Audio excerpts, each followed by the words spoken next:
Hello friend, welcome to my YouTube channel sky notes. Friends, इस channel पर मैं आपको रीट और सीटेट के सभी टॉपिक कवर करवाऊंगी।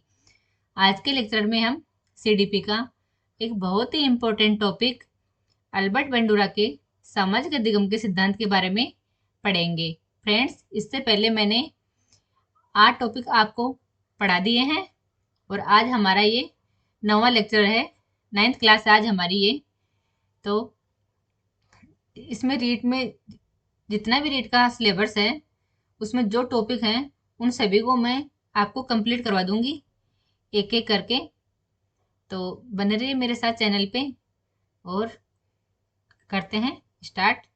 चलिए, अल्बर्ट बेंडूरा का सामाजिक अधिगम का सिद्धांत। तो ये सामाजिक अधिगम क्या होता है? अधिगम मीन्स सीखना और सामाजिक यानी समाज से। तो समाज से सीखना, ये सामाजिक अधिगम है। अब हमारे समाज में क्या क्या आता है? हमारा घर, परिवार, आस पड़ोस, विद्यालय, ये सब समाज के अंदर आते हैं और इन्हीं का अनुकरण करके हम सीखते हैं। तो ये सामाजिक अधिगम है। अब आगे देखते हैं हम। अब इसके प्रतिपादक अल्बर्ट बेंडूरा है और जो अल्बर्ट बेंडूरा है वो कनाडा के निवासी हैं। बेंडूरा का सामाजिक अधिगम सिद्धांत वर्ष 1977 ईस्वी में प्रतिपादित किया गया था और इन्होंने प्रयोग बेबी डॉल पे किया था। इस सिद्धांत में अनुकरण द्वारा सीखा जाता है। अनुकरण करके सिद्धांत में सीखा जाता है। अब सामाजिक अधिगम का अर्थ देखो क्या होता है। दूसरों को देखकर उनके अनुरूप व्यवहार करने के कारण वे दूसरों के व्यवहार को अपने जीवन में उतारने तथा समाज द्वारा स्वीकृत व्यवहारों को धारण करने तथा अमान्य व्यवहारों को त्यागने का कारण ही सामाजिक अधिगम है।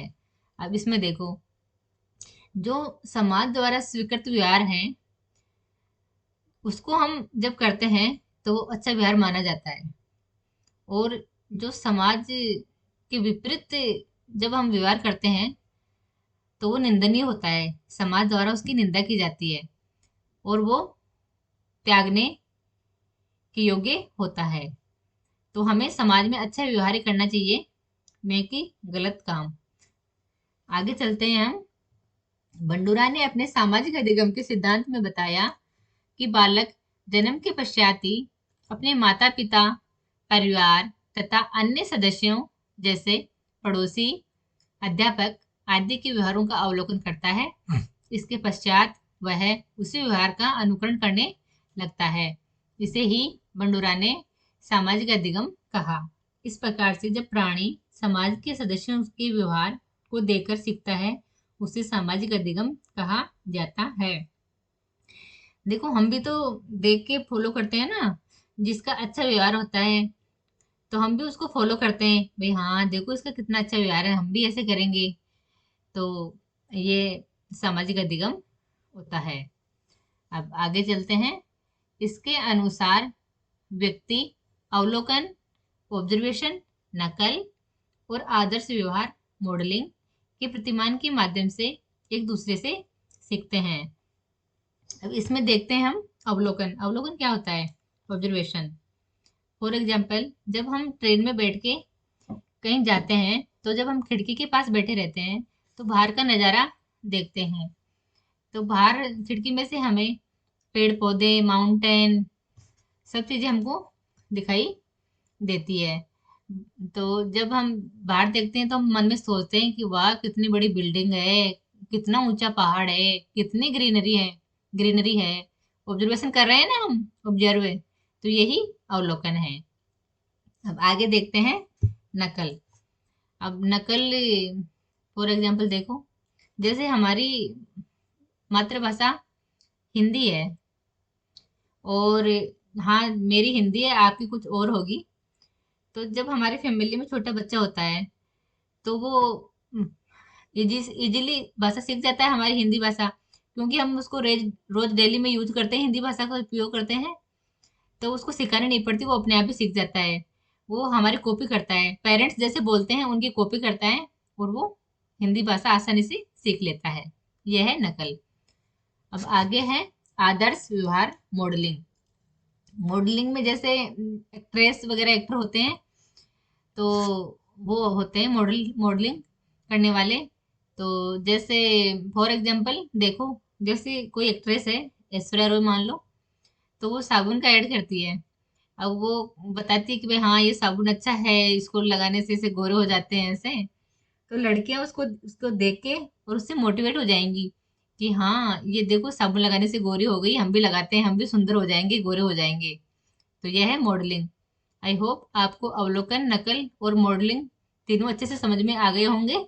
अब आगे चलते हैं हम बंडूरा का प्रयोग, एक्सपेरिमेंट ऑफ बंडूरा। अब देखो बंडूरा ने क्या प्रयोग किया था। बंडूरा ने एक बालक पर बेबी डॉल प्रयोग किया। बंडूरा ने एक बालक को 3 तरह की मूवी दिखाई। सबसे पहले दिखाई समाज की, फिर प्यार की, फिर हिंसा की। आपको नीचे देखो 3 पिक्चर दिख रही होंगी।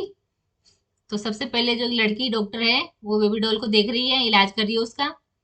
सेकंड है वो प्यार से संबंधित है, एक लड़की है उसकी गोदी में बेबी डॉल है, वो उसको स्नेह कर रही है, प्यार कर रही है अच्छे से गोदी में लेके।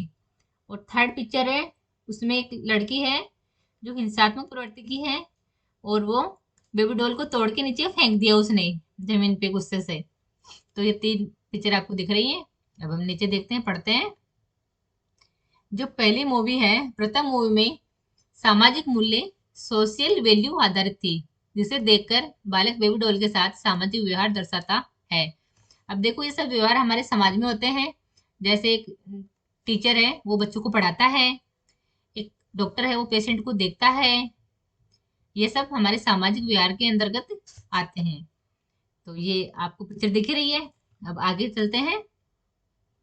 दूसरा है, दूसरी मूवी प्रेम पर आधारित थी, जिसे देखकर बालक डोल से स्नेह करता है, उसे सहलाता है। ये आपको सेकंड पिक्चर में दिख ही रहा है। ये लड़की डोल को गोद में लेके प्यार कर रही है। सेकंड पिक्चर में दिख ही रहा है आपको ये। अब आगे देखते हैं थर्ड। तीसरी मूवी हिंसात्मक दृश्य युक्त थी, जिसे देखकर बालक गुड़िया की गर्दन को तोड़ देता है। तो ये थर्ड मूवी है जो आपको दिख रही है पिक्चर थर्ड वाली। ये है, ये प्रयोग किए थे इन्होंने, जो ये है। आई होप आपको ये समझ में आ गए होंगे। अब हम देखते हैं इससे क्या निष्कर्ष निकलता है। इस प्रयोग के आधार पर बंडूरा ने यह निष्कर्ष निकाला कि छोटे बच्चों को यह नहीं पता होता कि उनको क्या सीखना चाहिए और क्या नहीं सीखना चाहिए। इसीलिए बच्चे के सामने हमेशा आदर्श व्यवहार के प्रतिमान को प्रस्तुत करना चाहिए। अब देखो छोटे बच्चे को तो कुछ भी पता नहीं है भाई हमें कैसे व्यवहार करना है, कैसे रहना है, क्या करना है। वो बड़ों को देख के तो अनुकरण करता है। इसीलिए हमें बच्चों के सामने अच्छा व्यवहार करना चाहिए। ऐसा नहीं कि हम बच्चों के सामने गुस्सा कर रहे हैं, हिंसात्मक प्रवृत्ति अपना रहे हैं। तो जैसे जैसे हमारे व्यवहार बच्चे देखेंगे, वैसे वैसे वो उसको फॉलो करते जाएंगे। तो हमें बच्चों के सामने आदर्श व्यवहार प्रस्तुत करना चाहिए अच्छे से। तो यह है इसका निष्कर्ष। अब आगे देखते हैं शिक्षण में उपयोग। इसका शिक्षा में क्या उपयोग है। बंडूरा का सामाजिक अधिगम सिद्धांत का शिक्षण में उपयोग निम्नलिखित है। घर में माता पिता तथा बड़े सदस्यों का व्यवहार अनुकरणीय होना चाहिए। अब देखो जो माता पिता हैं वो अच्छा व्यवहार करेंगे तो बच्चा उसकी कॉपी करेगा और अच्छा व्यवहार करेगा। और माता पिता अगर कुछ बच्चे के साथ में गुस्सा करते हैं या कुछ हिंसात्मक प्रवृत्ति अपनाते हैं, तो बच्चा भी वैसे वैसे व्यवहार करेगा। तो वो अनुकरण कर रहा है माता पिता का। तो हमें बच्चों के सामने आदर्श व्यवहार प्रस्तुत करना चाहिए। विद्या सेकंड है इसमें देखो, विद्यालय में अध्यापक का व्यवहार अनुकरणीय होना चाहिए। आगे कक्षा में शिक्षण अधिगम के लिए उचित वातावरण हो। आगे है बुरी व्यवहार उपस्थित न होने दे। अब छोटा बच्चा है उसके सामने हमें अच्छे से अच्छा व्यवहार करना चाहिए, गलत व्यवहार उसके सामने उपस्थित नहीं होने देना चाहिए। तो ये था इसका शिक्षा में उपयोग। अब आगे देखते हैं सामाजिक अधिगम के चरण, फेजेज ऑफ सोशल लर्निंग। ये सामाजिक अधिगम के चरण। अब बांडुरा के अनुसार सामाजिक अधिगम की 4 अवस्थाएं होती हैं। 4 चरण बताएं सामाजिक अधिगम के। तो पहला है अवधारणात्मक अवस्थान, अटेंशन फेज। देखो ये सामाजिक अधिगम में प्रतिमान का महत्वपूर्ण स्थान है। प्रतिमान के व्यवहार का ही अनुकरण किया जाता है, किंतु निरीक्षणकर्ता जब तक मॉडल की ओर ध्यान नहीं देता वह उसके गुणों की ओर सचेत नहीं होगा। निरीक्षणकर्ता का ध्यान अपनी ओर आकर्षित करने के लिए मॉडल आकर्षक, लोकप्रिय, रोचक तथा सफल होने चाहिए। यह है आपका अवधारणात्मक अवस्थान। सेकंड है धारणात्मक अवस्थान, रिटेंशन फेज। जब बालकों का ध्यान मॉडल की ओर आकर्षित हो जाए तो ऐसे समय मॉडल को वह व्यवहार करना चाहिए जो वह चाहता है कि निरीक्षणकर्ता उसका अनुकरण करे। उसको अभ्यास का अवसर देना चाहिए।